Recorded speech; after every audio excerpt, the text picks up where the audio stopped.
Well, hello. Welcome to Tai Chi Tuesday with Dr. Childress. So I do Tai Chi Tuesday mornings. I'm trying to be a healthy human. I'm getting rhythms and things. And this is, I'm recording something after having gone to Tai Chi because I just need to get something off my chest. It's been about time. Uh, in the family courts over the last 10 years, I have been like massively disrespected.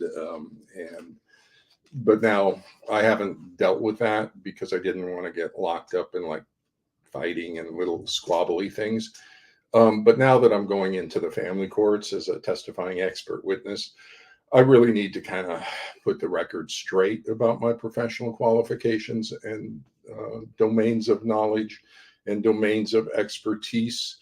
And I need to reorient the other professionals who are in the family courts exactly who Dr. Childress is. The yeah, in the family courts as a testifying expert witness, to the degree everything's about my credibility, and the court's going to look at my credibility and base its decisions on whether or not my statements, my opinions are credible. One of the first questions they're going to ask about that is, are they accepted by the rest of the profession? Well, I have nothing I can do about that. Ask the rest of the profession. Okay, go ahead and ask them. I've had my book published since 2015, Foundations. You want a peer review of that? Read the book and peer review it. No, there has not been a single substantive criticism of foundations or an attachment based model of the pathology in the family courts in 8 years. And the data from Dorsey CRM uh, program supports the diagnostic indicators and 12 associated clinical signs. That's a research lock on the model. And I know the model's true and accurate. It just is. Family systems, it's the application of knowledge, family systems, personality disorders, and attachment pathology. That's what I constructed it around. There's also complex trauma and child development and tronic and COHUT and a bunch of other stuff. But I kind of kept foundations to three domains of knowledge. Um, but when I got over here, this is a subspecialty domain of forensic psychologists. I talk about that a lot. Clinical psychologists aren't over here. Well, I wandered over here because I'm an old guy, senior staff, and I wanted to see what the problem is with getting things fixed. I couldn't understand it's narcissistic borderline pathology. So what's the problem? So I took a case and found out what the problem was. In my professional opinion, both the Gardnerian PAS model and the experts, quote unquote, who support that um, are a product of the pathology. They were created by the pathology, as well as the forensic psychologist, your own special psychologist. Notice I got special in quotes and I got experts in quotes. Um, and so you got your own special group of psychologists. No other pathology has their own group of psychologists. And this group, the forensic psychologists, specifically do not diagnose or treat the pathology they work with. Holy cow. How'd you get so lucky to get a psychologist who do not diagnose or treat the pathology? They do not identify the problem and they do not fix it. Yikes. And then the only people you have advocating for you, the ones the PAS experts, give you the worst possible model for a diagnostic model for pathology. I taught graduate level courses in diagnosis and psychopathology. And when I teach the course, I'd start the course by holding up the book Malleus Maleficarum, The Witch's Hammer. And then I'd hold up the DSM-5 and say, it's the same archetype. We're diagnostic criteria. Well, let me tell you, the Malleus Maleficarum, the witch's hammer for diagnosing witches in the Middle Ages, is a better diagnostic model than parental alienation syndrome. At least it has criteria. It's crazy, but at least it has criteria. The PAS is just awful, awful as a diagnostic model. And it's not completely unnecessary. If you apply the established knowledge, you can absolutely explain what the pathology is. You don't need some new form of pathology. But what it did was lock everybody up in conflict for 50 years. Everybody's fighting about this parental alienation thing, and no one's applying the knowledge. And so that was the function of this parental alienation syndrome thing.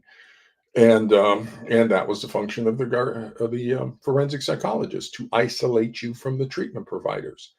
And then they wrap up your energy fighting in the courts trying to prove a pathology to a judge. It's the most insane thing possible. But that's what the pathology has you doing, and that's what these PAS experts have you doing. So when I came over here, um, I recognized the pathology within the first shared delusion cross generational coalition within the first 20 minutes of my first session. That's how easy it is to recognize what the pathology is. I'm going, why doesn't anybody see this? Because no one's applying knowledge. Everybody's just making stuff up over here about parental alienation and then about reunification therapy. There's no such thing as reunification therapy. There's no book. You can't read a book about what that is. It doesn't exist. There's family systems therapy. There's internal family systems therapy, strategic, structural family systems therapy. There's solution focused therapy. There's dialectic behavior therapy. There's even compassion therapy, emotionally focused therapy. There's all sorts of therapies, narrative therapy, cognitive behavioral therapy. But there's no such thing as reunification therapy. There's no such book as it. Why? Because there's no such thing as parental alienation. That's not a pathology that actually exists in the real world. And then so it's just crazy. And even if you got around to proving or creating a parental alienation pathology, what's the treatment for that? You'd be in another 20 years of controversy. That's the worst possible thing.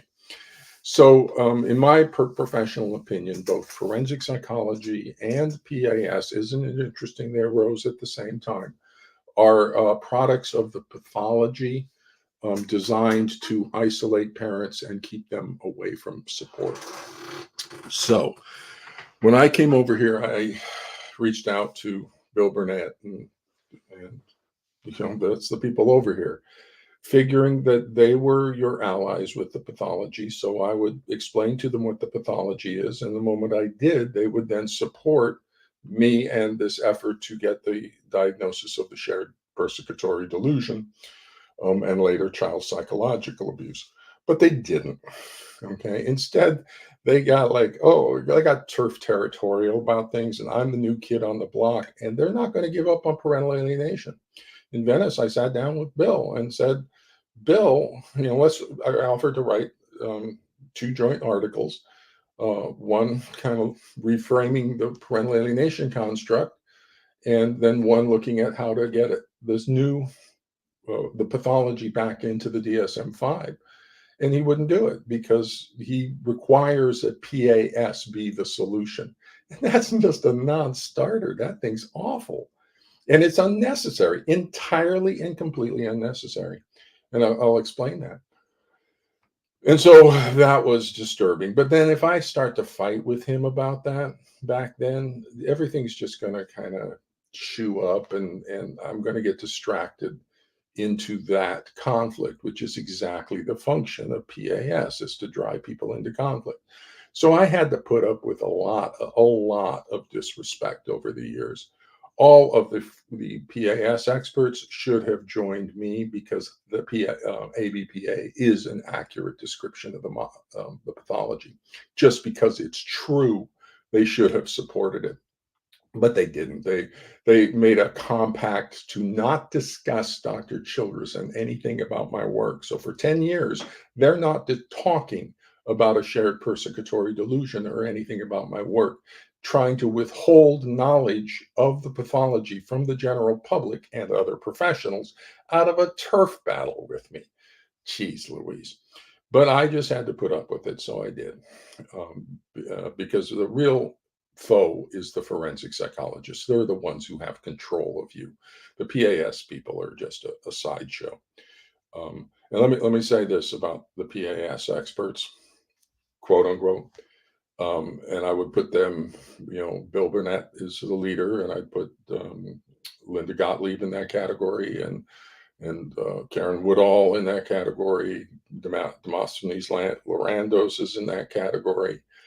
Amy Baker, Jennifer Harmon would be the people I would identify as prominent in that group of parental alienation experts. So I'm going to talk about them today.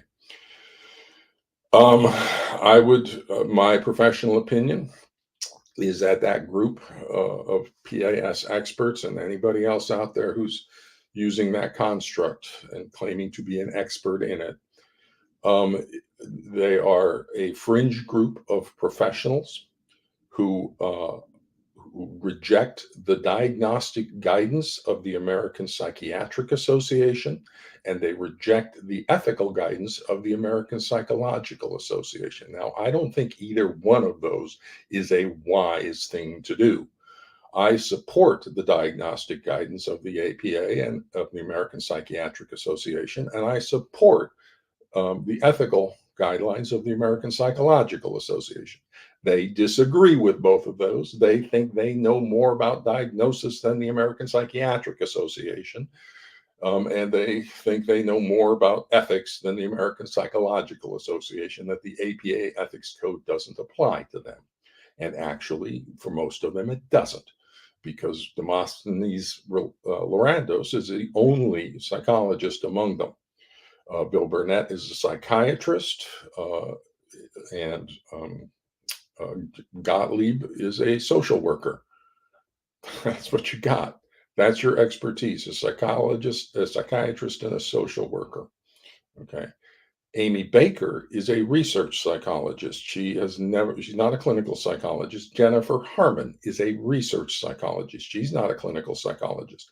Neither one of them has ever been trained in the assessment, diagnosis, or treatment of pathology. Neither one has ever worked with any pathology. Let me tell you a little something about working with pathology, or being a clinical psychologist. Your education prepares you to learn. So when you get your doctorate degree and all the stuff you learn, that prepares you to learn. The pathology itself will teach you about the pathology. So when you learn the features of the pathology through assessment and diagnosis. You learn the core of the pathology through treatment. But you got to be working with the pathology. That's when you learn what it is, and that's why we have limited scopes of competence. ADHD, oppositional defiant, autism disorder, maybe ADHD, eating disorders, substance abuse disorders. We have limited domains of competence. If you see somebody who says they're competent in everything, no, they're not. Because you have to know everything about the pathology to be competent in it. That's the standard. Okay, that's the standard everywhere I worked, is to know everything about the pathology and then be reading journals to stay current in it. So let me tell you a little bit about where I've worked. I've worked in just about every setting. I cut my teeth in suicide prevention back as an undergrad. So I started in suicide prevention. I've worked in psych hospitals as an aide to put myself through master's program. I've worked in community clinic settings. I've worked in private practice settings. I've worked in NIMH grant settings. I've worked in every possible, just about clinical setting at just about every possible level. I've worked in hospital settings, medical settings. And I've worked with just about every pathology. So I've worked with ADHD, I've worked with autism, I've worked with trauma, I've worked with just pretty much everything. I've even worked with geriatrics. Once you learn the brain, and once you learn about 6 pathologies, it begins to get a little easier to expand out into domains. But one of the things, because I'm going into the family courts right now, I want to establish my credibility, because that's going to help the parents and children out there. If I'm credible to the court, then my statements on your behalf will carry weight with the court. So you would think that all your allies would want to boost my credibility with the court, like Bill Burnett and all the PA. You'd think they'd want to support me, because it will be of benefit to you if they do. but they're not.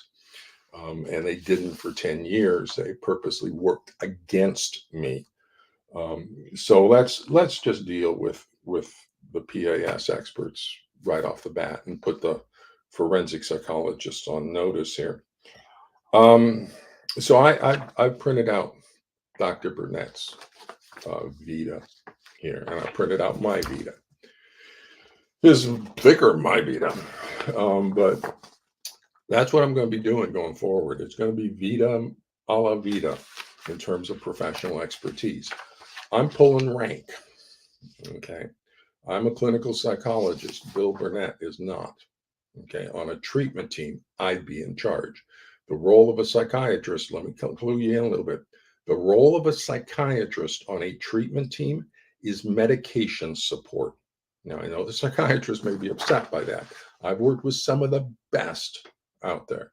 Michael Gitlin at UCLA is one of the best psychologists in the country. Holy cow. And Mark Lerner, developmental pediatrician at UCI Child Development Center, phenomenal. So no disrespect to the medical professionals. And at the same time, if you're working treatment teams and you're working a psychological pathology like attachment and trauma, the head of the treatment team is the clinical psychologist on the treatment team, not the psychiatrist. Okay, so let's put that on notice right away. And then the only other next level down from him is going to be maybe Linda Gottlieb, who's a social worker. She's not leading the treatment. You don't have a social worker leading the treatment team when you got a clinical psychologist on it. Not a chance. And then we got two research psychologists, Harmon and Baker, they're not even in the ballpark. They need all four of those I just named need to listen and follow the directions of the clinical psychologist on the treatment team. That's just reality. On any treatment team I've ever worked with, you put this group of professionals together, all of them should fall in line and do what the clinical psychologist is telling them to do. Only one that can challenge me is Demosthenes, and he's subject to the APA ethics code. All the others aren't psychologists, so they're not subject to the APA ethics code for competence. Okay. Let me just take a look at a quick look to start with at Bill's Vita here. He was born in November 25th, 1941. Okay, 1941. What is that? 60, 70, 80 years ago? Okay. World War II was still going on when he was born. Okay.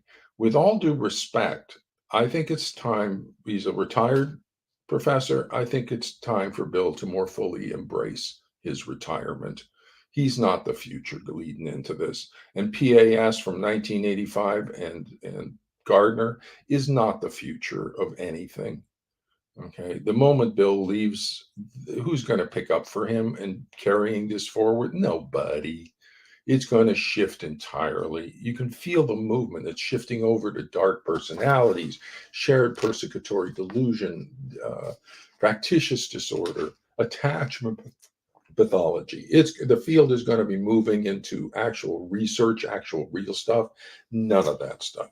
So spreading information about parental alienation at this point in time is, in my opinion, spreading medical and psychiatric misinformation to the general public. And he should be discussing actual real pathology. If you want to propose some sort of new form of pathology, do it after you apply all the knowledge. If you still need something after you apply, trauma and attachment and personalities and child development, and if you still need something even after that, then you can propose your new model. But you don't. We don't. Interesting thing. Bill, if you look at his Vita, he's been practicing over here, pretty much forever in his practice. Okay. In the family courts, forensic psychology, very forensic psychiatry oriented Vita here. And throughout the entire DSM-4 up until 2013, the diagnosis of a shared persecutory delusion was in the DSM-4 TR. It was a shared psychotic disorder. And I told Bill about it. We have the shared psychotic disorder in the DSM-5. But you know what that means? That means that for the 50 years that Bill's been practicing in the family courts, he's misdiagnosed a shared persecutory delusion. He never once diagnosed that. He's not talking. He's focused on PAS. He got so focused on his desired pathology of his own creation and being an expert that he missed a psychiatric pathology, a psychotic pathology. He just missed it. And as a psychiatrist, the DSM-5, that's your book. That's the American Psychiatric Association book. And he misdiagnosed it for 50 years. Oh my God, that's such an embarrassment to him. And so when I come over here as a psychologist in about 2011, 2012, and I'm diagnosing the shared persecutory delusion, that's an embarrassment to him. The psychologist is diagnosing a psychiatric disorder that he misdiagnosed for 40 years, and he knows it, and I know it. You guys don't know it because we're not like sharing the dirty laundry here, but yeah, he misdiagnosed the pathology for 40 years. So you can take that up with him. I'm a sports guy. Okay, I talk about that sometimes. I'm a sports guy in an old guy body. And sports guys fight about everything. We argue about like the past game, the future game, the current game. We'll argue about anything. Woulda, coulda, shoulda. If only we had caught that pass, if only that penalty wasn't called, if only, woulda, coulda, shoulda. But there's a standard lockdown argument when you get fed up with your buddy, doing woulda, coulda, shoulda, and oh, this and that. We could have had this, and you're just like, all right, I'm fed up with it. There's a shutdown argument for that. It's called scoreboard. That's all you have to do. You just look at your buddy and just go, scoreboard, which means look at the scoreboard. Who won? Who lost? We won. You lost. Done. Okay. All your woulda, coulda, shoulda. Done. Scoreboard. Okay. And that's when you get fed up with things. Well, I'm calling scoreboard on all the Gardner PAs, Bill Burnett, and everybody. They've had 50 years of parental alienation syndrome has led us right to this point of chaos and destruction, low quality of professional services.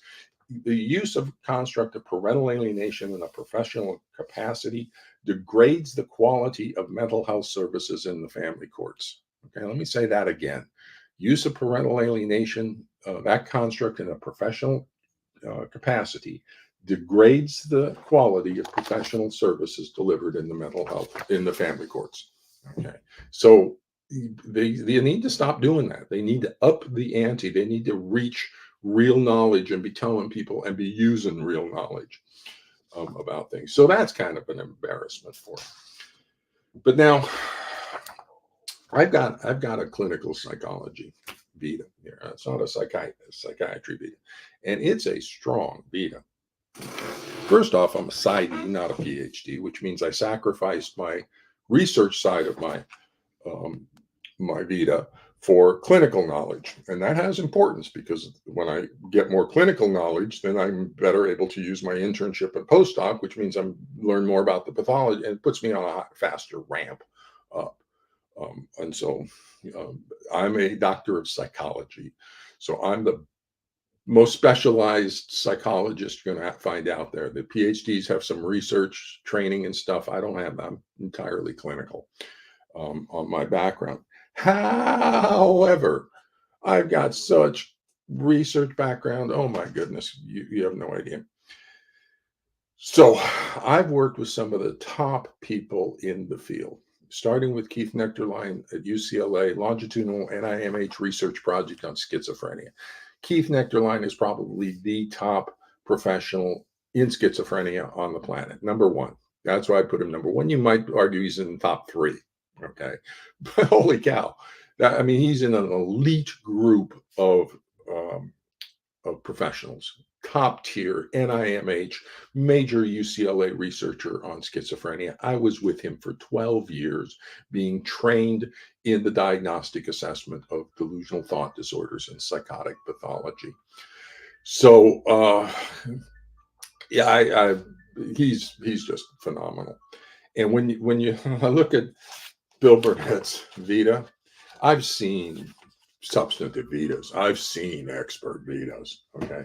Keith's veto, when I first saw it, would be about twice as big, and it would have all powerful journal articles.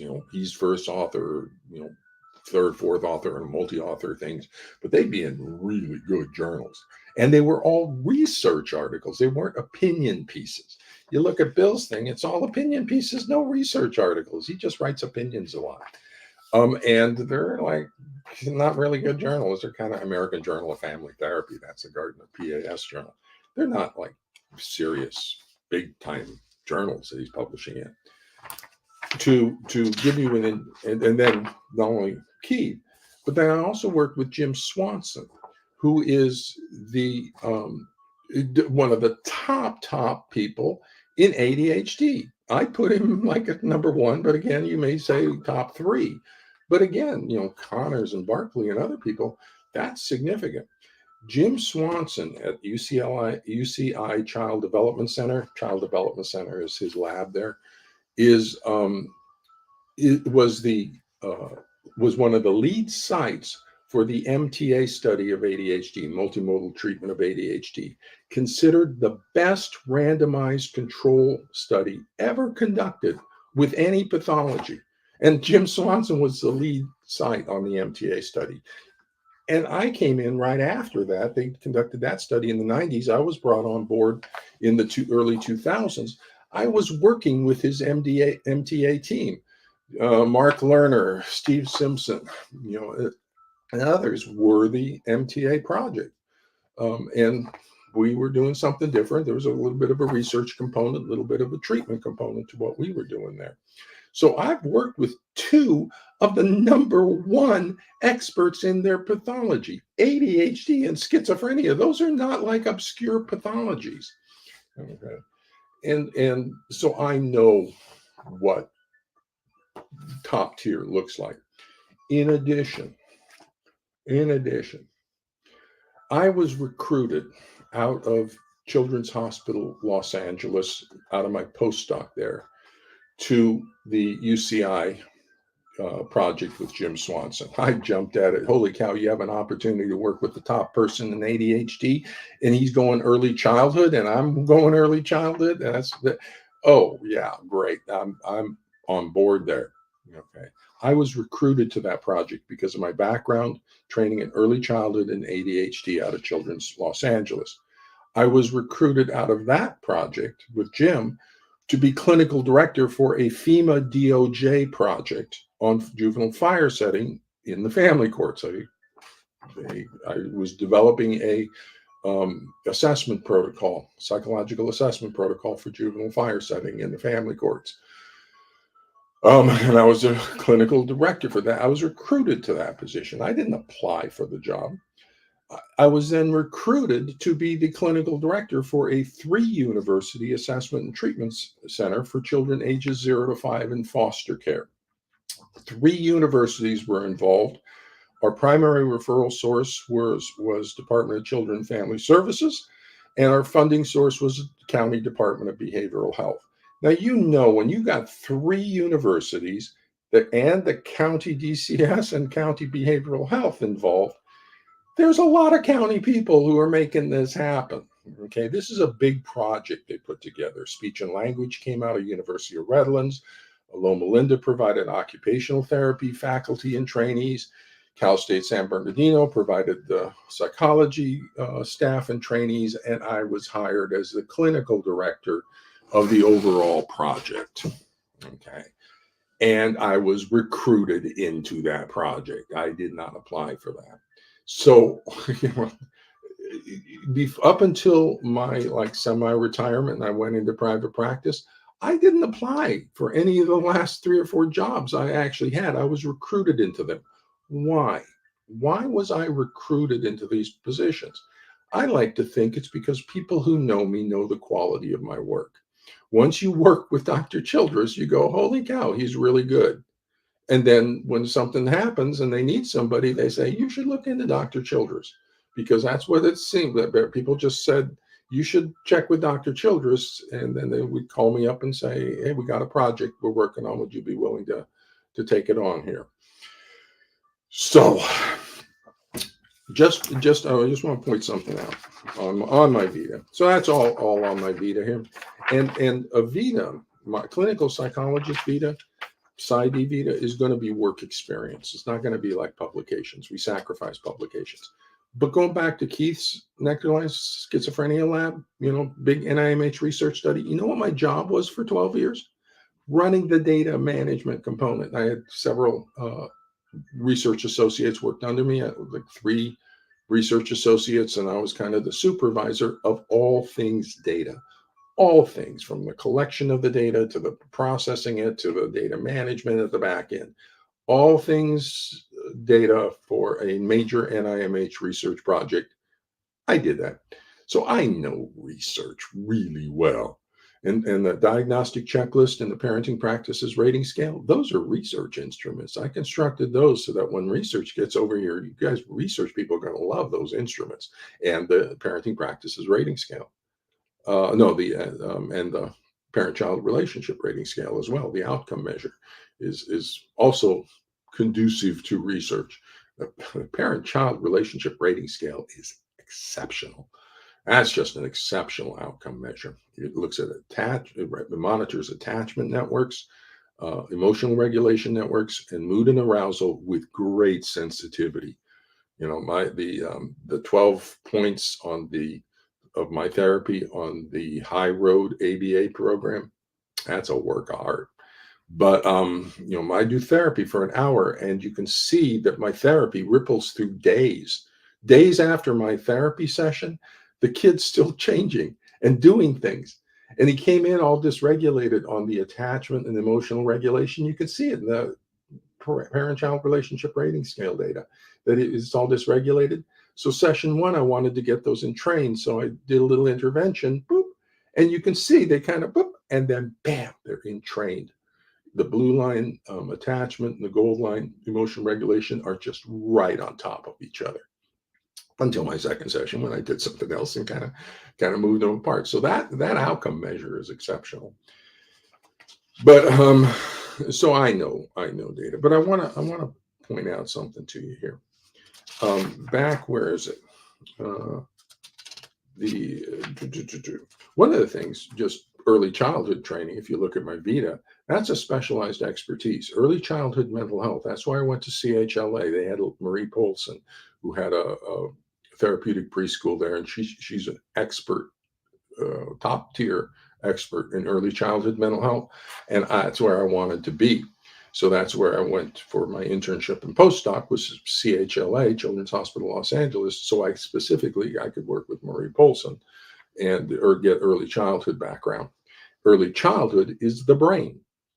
We have to know early childhood, you have to know all the brain systems and how they develop: cognitive, physical, sensory motor, language, emotional, relationship, all of them.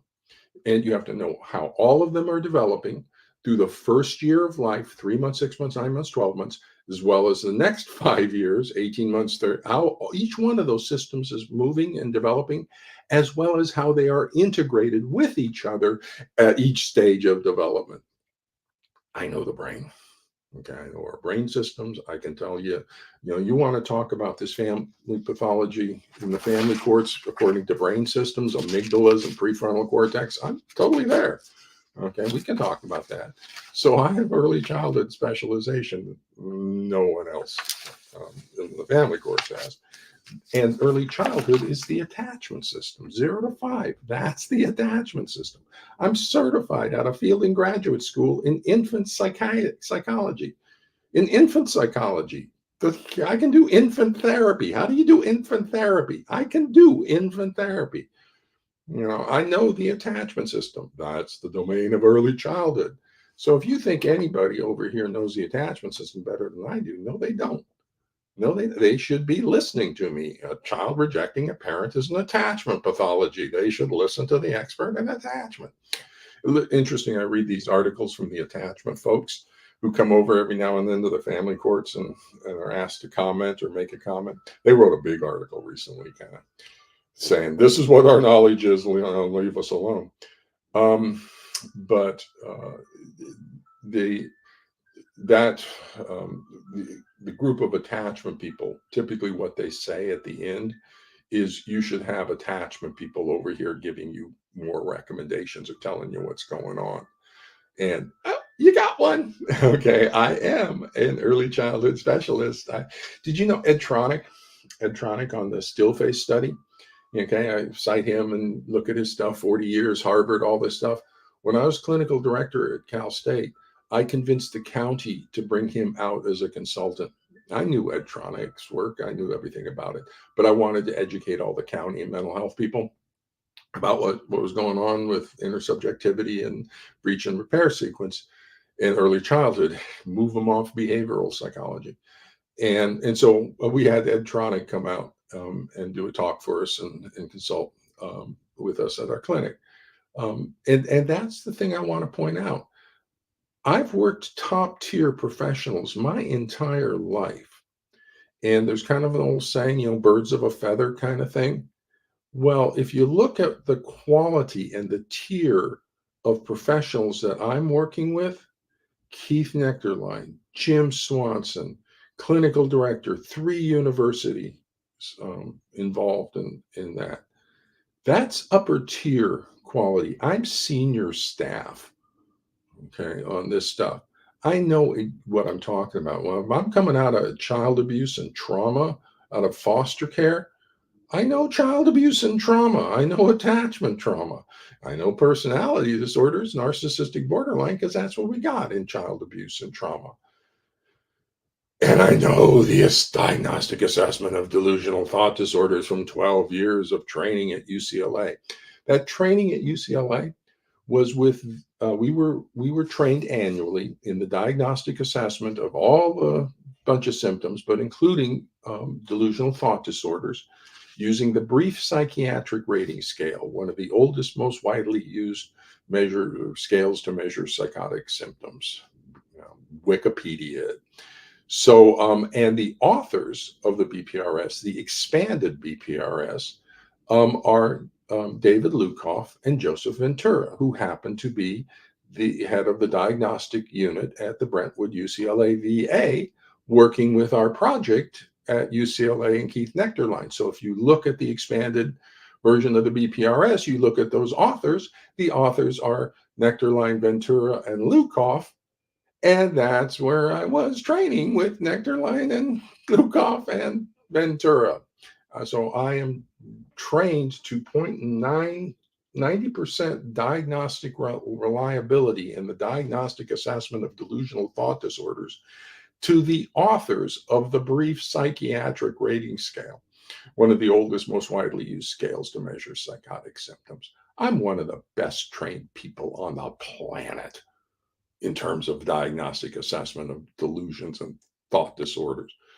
Joseph Ventura may be better, but he's not working the family courts. And I'm going to be pretty close. I'm going to be 90% diagnostic reliability with him. I have actually reached out to Joseph. I touched base with him because I recommend that the family court psychology people get training. I think the AFCC should hire Joseph to come do a training at the AFCC convention in the diagnostic assessment of persecutory delusions. That's what his role is at UCLA right now. You can Google him up, and that's what he does. He does training and quality assurance and in the use of diagnostic assessment instruments. Get a hold of him. He's in schizophrenia. He doesn't know anything about the court involvement, which is why I got a hold of him and gave him a little heads up. I may be sending over some court people for delusional thought disorder training, and not to be surprised. So if you decide to do that, get some training in that, or you can listen to me. Okay, I'm in the court system. I know delusional thought disorders, and you can listen to me. You can do a mental status exam of thought and perception. Boom. That's the actual assessment. If you don't know how to do that, then you can do the diagnostic indicators and 12 associated clinical signs and the parenting practices rating scale.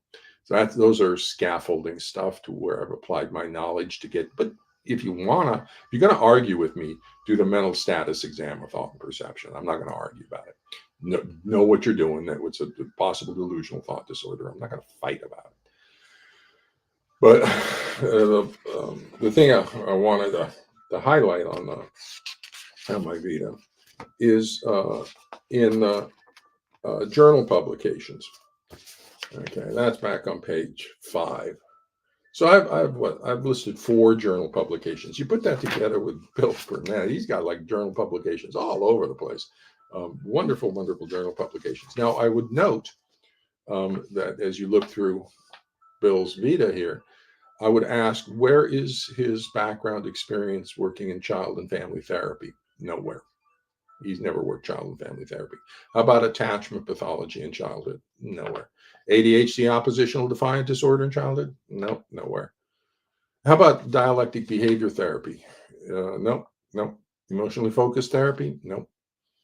Family systems therapy? No.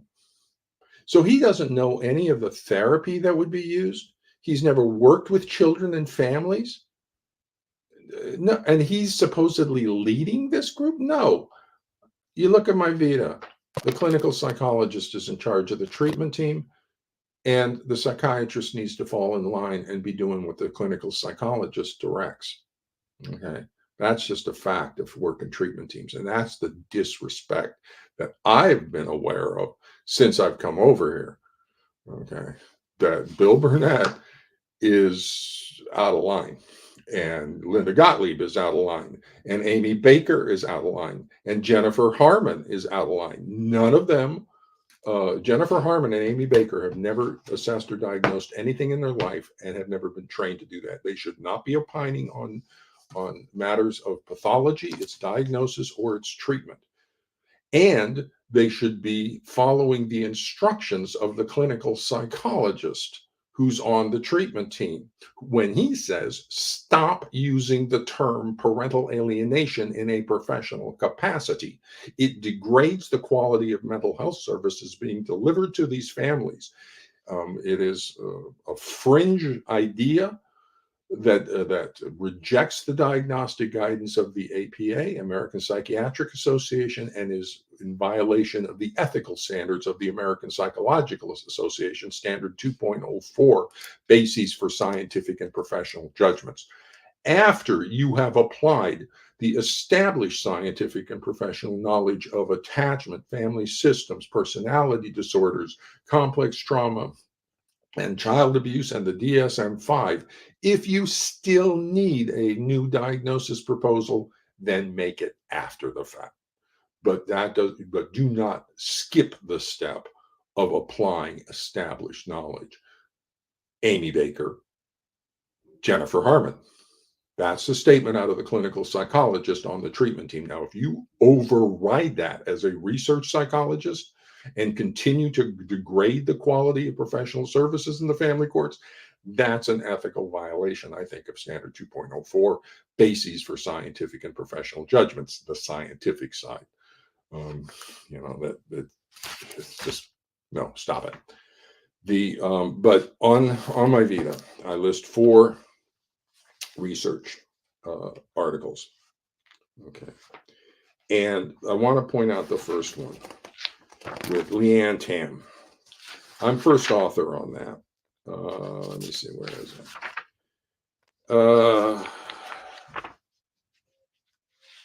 I'm looking at them wrong. I'm looking at Bill's Vita. So I'm first author on it. Leanne Tam, Swanson, Lerner, Childress, Patterson, Lakes. Now, Patterson and Lakes, who follow after me, were the 2 postdocs I supervised. Leanne Tam was my colleague. You get UCI Children's Hospital shared grant. They hire a person, we hire a person.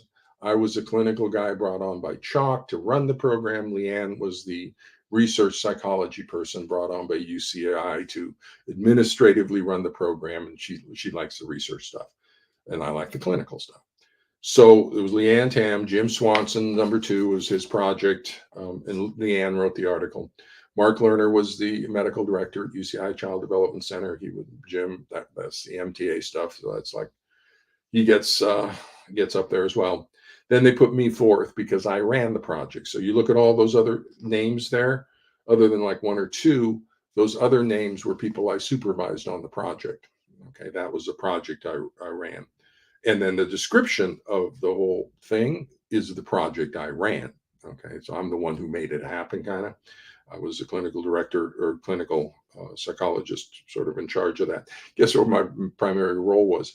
It was parent training, teaching parent training to all the parent trainers, and that was out that were going to be running the project. So we had like 7 or 8 parent trainers. We'd run parenting groups in the community using a COPE model developed by a thing called COPE model of parent training, developed by Cunningham up in Canada.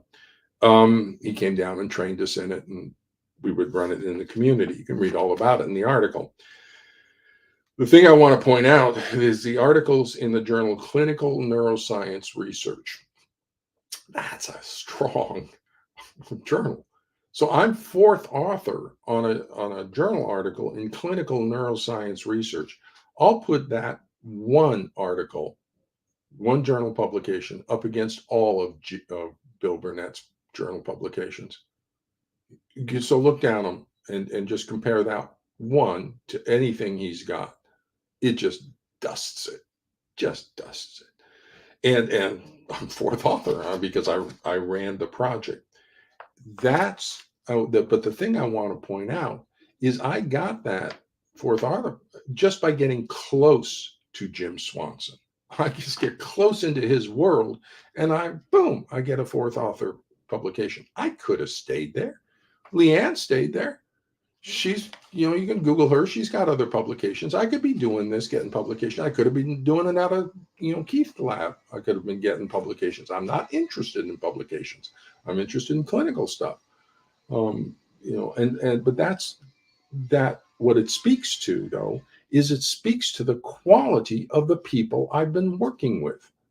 Jim Swanson at UCI, Keith Nectarline at UCLA, the people at the county, coming together with a project, Ed Tronick, bringing him out as a consultant. So when I get over here into the family courts and I see your experts, these people have no expertise in nothing. Their only expertise is in a pathology they entirely make up. Oh, it's insane. And then to be treated with disrespect by that group. No. So that's just reorienting on the Gardner people. They need to like actually become professionals here, and they're a ragtag group of misfit toys at this point. Bill Burnett, he needs to fully embrace his retirement. Scoreboard on PAS, it's a done deal. Let's stop, just creating the conflict around that. Let's all join up, use established scientific, and so we stop the fighting around the child. So we're all talking about cross-generational coalitions. We're all talking about possible persecutory delusions. We're all talking about mental status exams of thought and perception. And so we can all come together. We need a pilot program for the family courts. I'm telling you, I love research. I work in Nectarline. I work Jim Swanson. I love research. We need research over here. If you want to solve the pathology, you got a problem, give it to your major universities to solve. The problem is we need a diagnostic assessment protocol for ABPA, a shared persecutory delusion, factitious disorder imposed on another by a dark narcissistic borderline personality parent. And so we need a diagnostic assessment protocol for that. I developed a diagnostic assessment protocol for juvenile fire setting behavior like that. Okay, I developed one over here, the ABPA, Diagnostic Indicator Parenting Practices Rating Scale. I've given you a diagnostic assessment protocol for this pathology. Here it is. Okay. Or come up with one of your own, but we need to come up with one so we stop fighting about it. Forensic custody evaluations solve nothing. They're awful. They don't diagnose, they don't treat, they're just awful. So we need to come up with a clinical diagnostic assessment protocol everybody can agree to, and a treatment protocol. Once we get the pathology, what do we do about it? I'm recommending court-adapted dialectic behavior therapy. I think you can bring in emotionally focused therapy, Sue Johnson. I'm looking at right now internal family systems therapy. It's basically Gestalt therapy with family systems therapy. And so I'll probably be bringing that over too, just to get some competence over here in something. And so, you know, bringing those over, but it'd be really helpful if the university got in charge of that and developed the treatment protocol, court adapted DBT with attachment kind of qualities, um, for the family courts. And then we just move it right on through. And oh my goodness, Dorsey has a 4-day workshop that can fix these kids really wonderfully.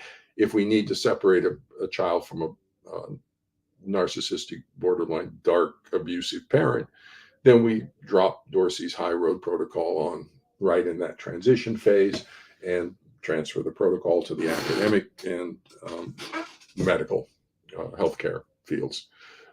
So we need a pilot program in the family courts. That's the way to solve it. Get money out of state legislators, any state legislature. Go to your top universities and say, we'd like to give you a grant to come up with a diagnostic assessment and treatment protocols for the family courts. And then put them in touch with me. I can consult with them a little bit, tell them a little bit what to do. Worked 12 years at UCLA on a research project, major in IMH research. I know research. I can help them out. I've worked in the family courts. I can help them kind of figure out how to set that up and get that done. And then you have the university come up with the Stanford protocol, or the California protocol, or the Minnesota protocol, or the New York protocol. Whoever funds it, pick your top universities, do a pilot program, get the evaluation research, and let's stop the arguing about it. Okay.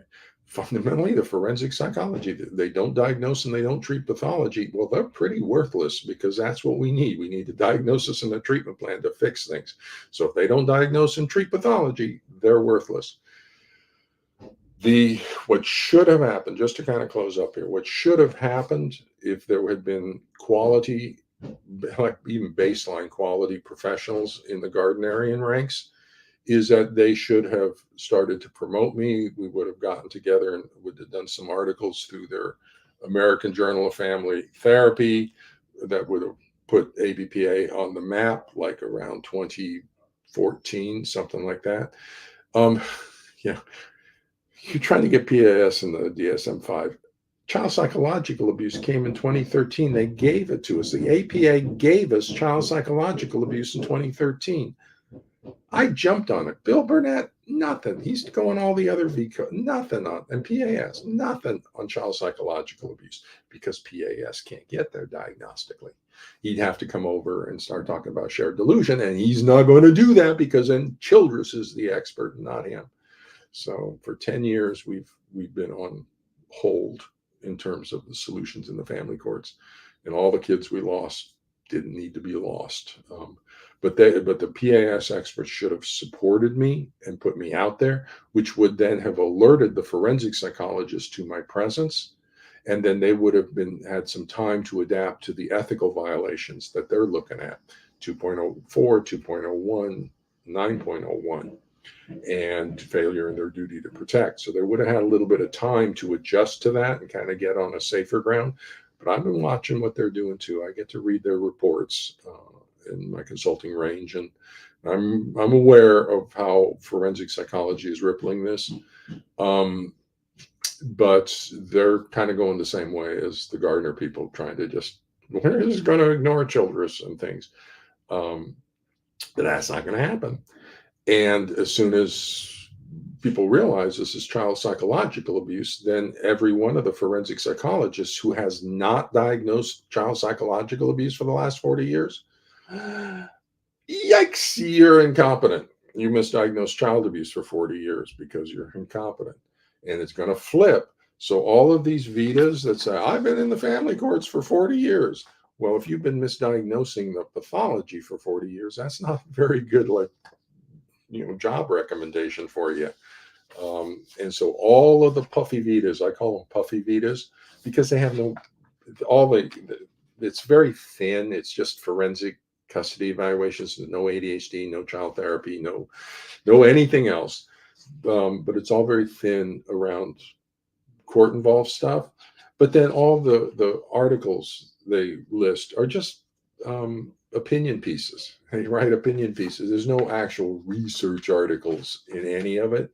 And so I call them puffy vitas. You do presentations.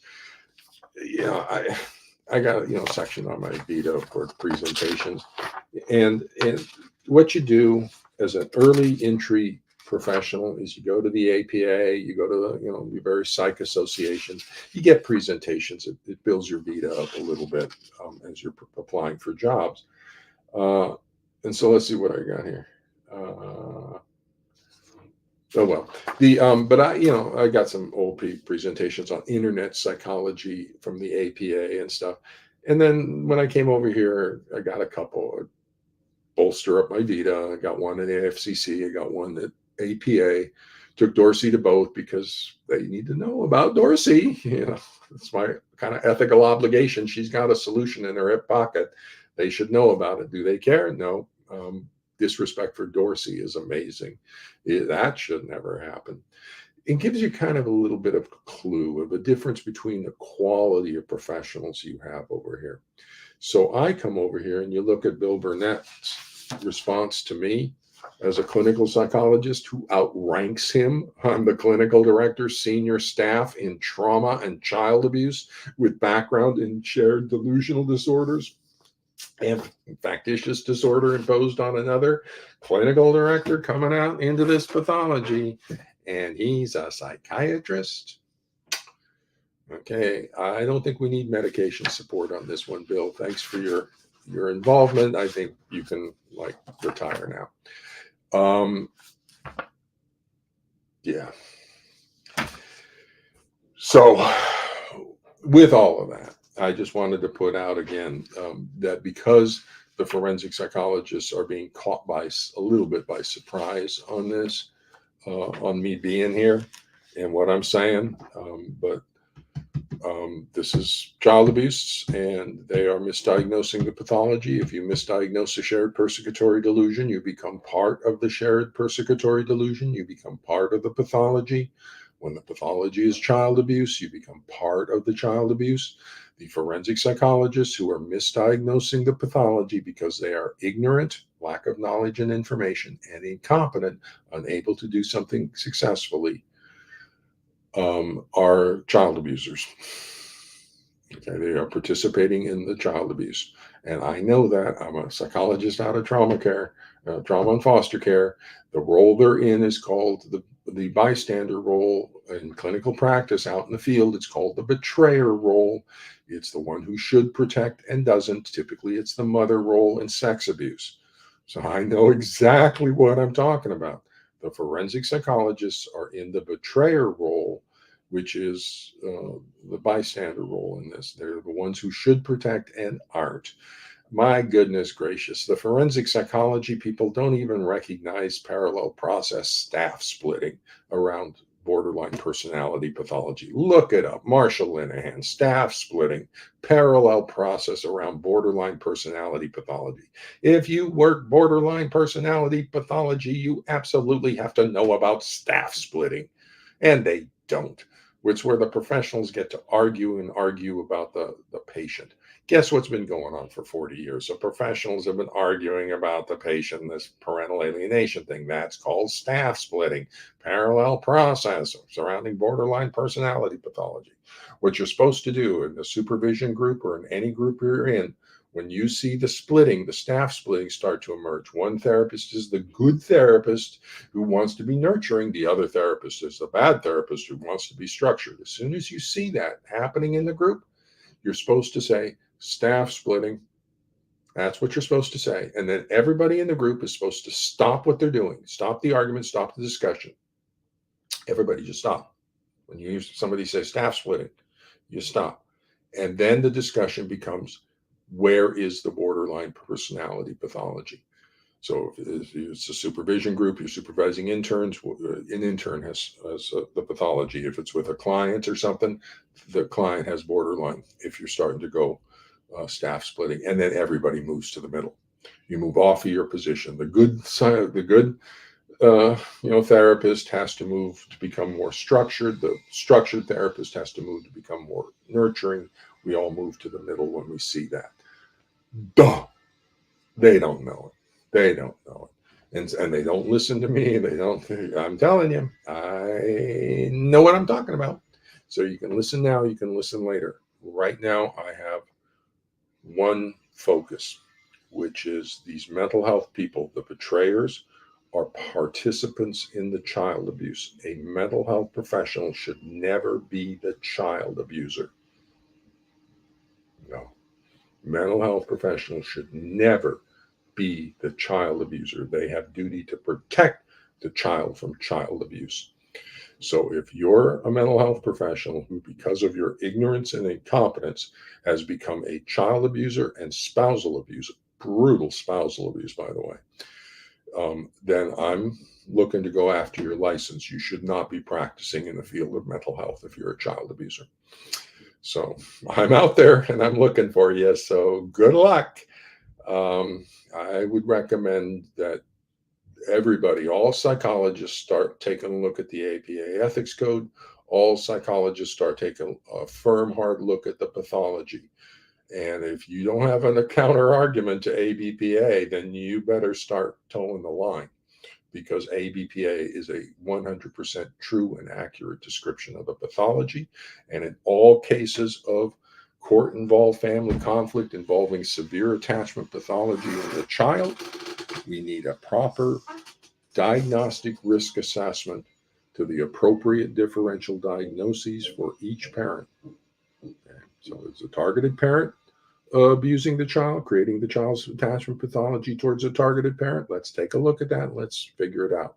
Parenting practices rating scale, document it. And if it's there, let's fix it, and treat the child abuse pathology from the targeted parent.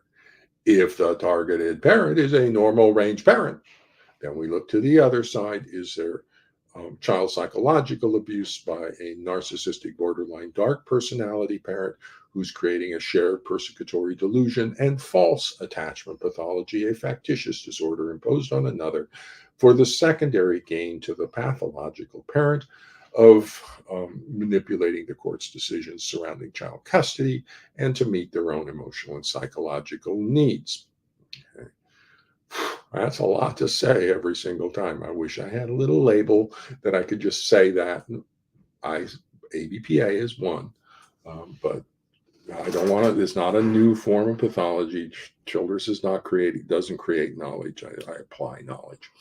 So with that, kind of supporting up that position, I'm just recommending. Okay, Bill Burnett, he's a psychiatrist, and Linda Gottlieb, social worker. Karen Woodall's, England, social worker. She'll be an entry-level psychologist at some point, I suspect. But that's entry-level psychologist. I'm an old guy. These people should be falling into line. I'm heading the treatment team.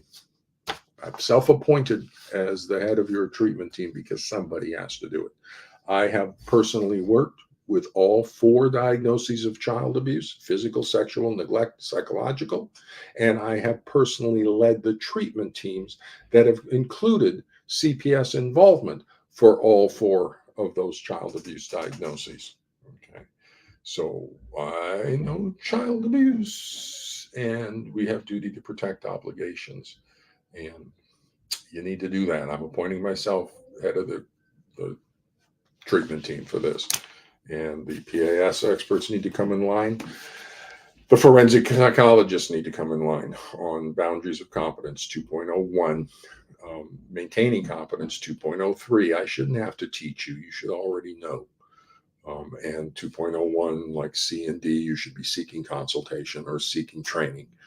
And I'm going to be looking for that on your Vita. I do Vita analysis. So with that, I'm going to go and complete my Tuesday.